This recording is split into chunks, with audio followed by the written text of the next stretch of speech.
عزیز طلباء و طالبات السلام علیکم۔ غزلیات کی تشریح کرتے کرتے آج ہم جس شاعر کی غزل تک پہنچے ہیں وہ ہے حسرت موہانی اور غزل نمبر 2۔ کتاب ہے ہماری 11ویں جماعت کی سندھ ٹیکسٹ بک بورڈ کی، اور اس کے تقریباً تمام ہی شعراء کی غزلیات کی ہم تشریح کر چکے ہیں، چند ایک کے علاوہ جن کو ہم جلد از جلد مکمل کر کے ہم سیکنڈ ایئر کی غزلوں کی تشریح کی طرف چلیں گے، تاکہ ہمارا فرسٹ ایئر اور سیکنڈ ایئر کا کورس جو ہے وہ مکمل ہو، اور ہم اس کے پھر حصہ نصب کی طرف ہم اپنی جو لیکچرز ہیں ہم ان کا رخ کریں کہ ہم پھر حصہ نصب کو بھی مکمل کرنا ہے۔ اچھا جی، وقت ضائع کیے بغیر ہم غزل کی تشریح کی طرف چلیں گے، کیونکہ جو شاعر کا تعارف ہے وہ غزل نمبر 1 میں تفصیلی طور پہ آپ کے پاس پہنچ چکا ہے، اور امید ہے کہ غزل نمبر 1 کی تشریح آپ نے بہت اچھی طرح سے سیکھی ہوگی، سنی ہوگی، سمجھی ہوگی، اور اس کو اپنے پاس نوٹ کیا ہوگا۔ اب آپ غزل نمبر 2 مختصر سی غزل ہے، اور جلد از جلد میں آپ کو وہ پڑھا کے ہم اپنے کسی نئے شاعر کی طرف چلیں گے۔ تو میں غزل کے اشعار پڑھنا شروع کرتی ہوں اور آپ کو تشریح سمجھاتی ہوں۔ مولانا حسرت موہانی کی غزل نمبر 2۔ نگاہ یار جسے آشنائے راز کرے، وہ اپنی خوبی قسمت پہ کیوں نہ ناز کرے۔ نگاہ یار جو ہے وہ محبوب کی نظر، محبوب کی نگاہ، آشنائے راز کرنا، راز کی بات بتانا، ایسی بات بتانا جو جس سے کوئی نئی جو آپ کی آگہی ہو کسی ایسی بات کی، کوئی ایسا راز بتانا جس سے کہ یار کو خوشی ہو، محبوب کو خوشی ہو، عاشق کو خوشی ہو۔ وہ اچھا، ایسا عاشق وہ اپنی خوبی یا قسمت پہ کیوں نہ ناز کرے، کس کے لیے کہا جا رہا ہے؟ ایک عاشق کے لیے یہ بات کہی جا رہی ہے۔ اب شعر ہمارے پاس جو آیا ہے وہ یہ آیا ہے کہ حسرت جو کہ ایک عاشق کی نمائندگی کر رہے ہیں، وہ یہ کہتے ہیں کہ اگر کسی کا محبوب جو ہے وہ اس کو اس ایسی نظر سے دیکھے، یا ایسے نظروں میں اس کو ایسے اپنے راز کی بات بتائے، اب وہ کیا بات، ایک عاشق کیا بات سننا چاہتا ہے ایک محبوب سے، کہ اس کو جو وہ عشق دے رہا ہے، جس طرح سے وہ اس کو محبت کر رہا ہے، اس کو ویسا ہی اس کا جواب چاہیے، تو ہی اس کو اس کا مطلوبہ جواب چاہیے، تو ہی وہ اپنے آپ کو خوش قسمت سمجھے گا۔ تو یہاں پر بھی وہی بات ہو رہی ہے کہ عاشق جو پیغام دے رہا ہے اس کو بدلے میں بھی وہی چیز چاہیے۔ تو یہاں پہ وہ ایسے عاشق کی خوش قسمتی کے اوپر ناز کر رہے ہیں کہ کیونکہ عاشق کو ہمیشہ خوار اور رسوا ہوتے ہوئے ہی دیکھا ہے محبوب کے پیچھے اس کو مناتے ہوئے، اور وجہ یہ ہے کہ وہ دنیا سے بھی غافل ہو جاتا ہے، اور پھر دنیا بھی اس کو دھتکار دیتی ہے، اور اس کا محبوب بھی اس کو دھتکار دیتا ہے۔ تو وہ ایسا جو عاشق ہوتا ہے وہ ایک ناکام عاشق کی طرح ہوتا ہے، جو اپنی زندگی میں ناکامیاں ہی دیکھتا ہے، اور اس کی طبیعت میں بھی پھر وہی ناکامی کا عنصر آ جاتا ہے۔ اگر کسی کو اس کی محبت مل رہی ہے، اس کی محبت کا جواب محبت سے دے رہا ہے اس کا عاشق، اس کا محبوب، تو پھر وہ خوش قسمت ترین شخص ان کی نظر میں ہے کہ پھر ایسا نگاہ یار جسے آشنائے راز کرے، کسی کا محبوب اس کو وہ بات بتائے جو وہ سننا چاہ رہا ہے، جو اس کے کان سننے کے لیے ترس رہے ہیں، کہ وہ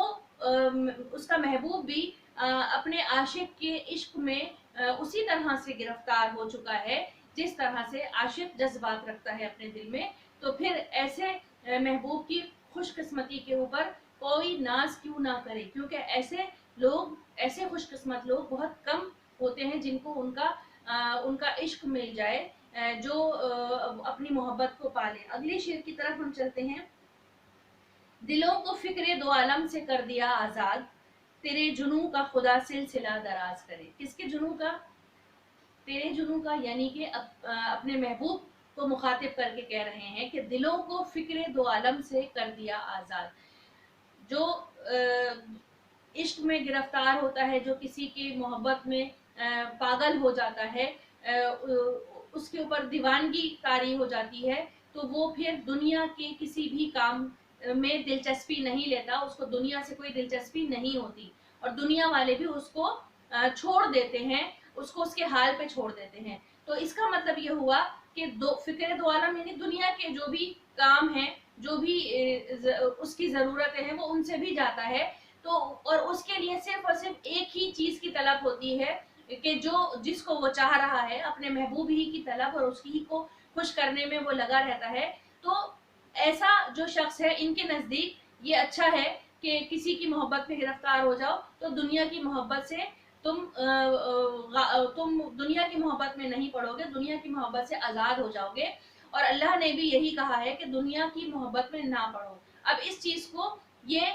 अच्छे उसमें लेते हैं कि दुनिया की मोहब्बत को तर्क करना या रद्द करने का एक उनके पास तरीका ये है कि दिल लगा लिया जाए और एक महबूब बना लिया जाए और उसी के इश्क में गिरफ्तार रहा जाए। ये इनका ख्याल है कि ये अच्छा ही है कि तुम्हारे दिल जो है वो तुम्हारे पास है, और वो दिल जो है वो फिक्र दो आलम से आज़ाद हो चुका है, और सिर्फ उसे अपने महबूब को मनाने ही की फिक्र है। अच्छा जी, यहाँ पे अगर हम इस शेर को इस तरह से भी देखें कि ये शेर इश्क हकीकी है,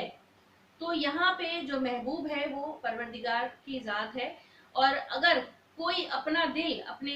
रब को दे देता है, अपने रब को राज़ी करने में कोई अपने दिल को लगा लेता है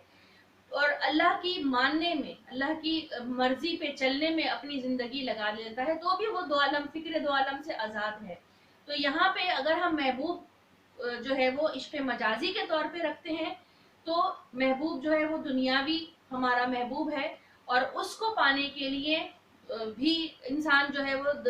जिंदगी के और दुनिया के बाकी कामों से गाफिल हो जाता है। और अगर हम इसको इश्क हकीकी के तौर पे इसकी तशरीह करेंगे, तो फिर हमारी जो महबूब ज़ात है वो हमारी महबूब ज़ात हमारा खालिक है, हमारा परवरदिगार है। तो उसको मनाने के लिए, अपने रब को राज़ी करने के लिए जो इंसान काम करता है, उसमें भी फिर वो काम करते हैं जिसमें दुनिया का हुसूल नहीं होता, उसमें सिर्फ आखिरत का हुसूल होता है। तो फिर यहाँ पर भी ये शेर जो है वो दोनों एतबार से तशरीह कर रहा है, और हमें दोनों ही एतबार से इसके दो पॉइंट्स आप लिखिए कि इश्क हकीकी के एतबार से, इश्क मजाजी के एतबार से, और फिर आप उसकी तशरीह करेंगे तो ये मेरे हिसाब से ये एक अच्छी, क्योंकि ये आपके जो भी टीचर, एग्जामिनर, चेकर जो भी होगा, अगर वो आपकी ये कॉपी इस तरह से पढ़ता है तो उसको ये पता होगा कि जो तालिब इल्म है वो इस शेर को दोनों तरह से समझ रहा है, और उसकी समझने का, सोचने का जो तरीका है वो मुख्तलिफ पहलुओं पे गौर करके वो फिर बात का नतीजा निकालता है या किसी भी अपनी राय देता है। तो आप इन दोनों पहलुओं के एतबार से शेर की तशरीह कीजिए, कि जो कि माकूल एक तशरीह होगी। अच्छा जी, फिर हम इसी शेर को देखते हैं। दिलों को फिक्र दो आलम से कर दिया आज़ाद, तेरे जुनू का खुदा सिलसिला दराज करे। किसका जुनू? महबूब का जुनून। अब महबूब का जुनून क्या है? उसको राजी करना, उसको खुश करना, उसको पाना, उसकी याद में अपना वक्त गुजारना, उसको याद करके खुश होना,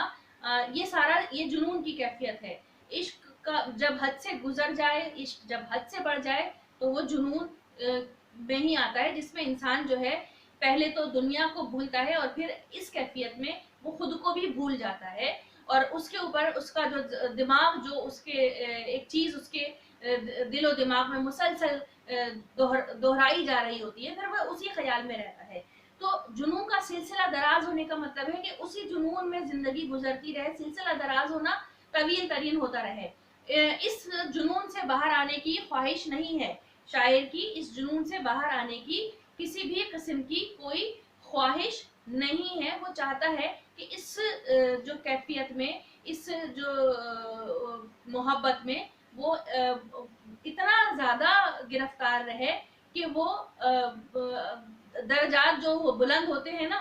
मनाजिल तय होती हैं, वो उनकी बुलंदियों पे पहुँचे और जुनून की हद तक वो अपने महबूब को चाहे। अगला जो हमारे पास शेर आएगा اس کی تشریح ہم تشریح کا سلسلہ ہم جاری رکھتے ہیں، اس کی تشریح ہم اپنے اگلے لیکچر میں آپ کے سامنے رکھیں گے.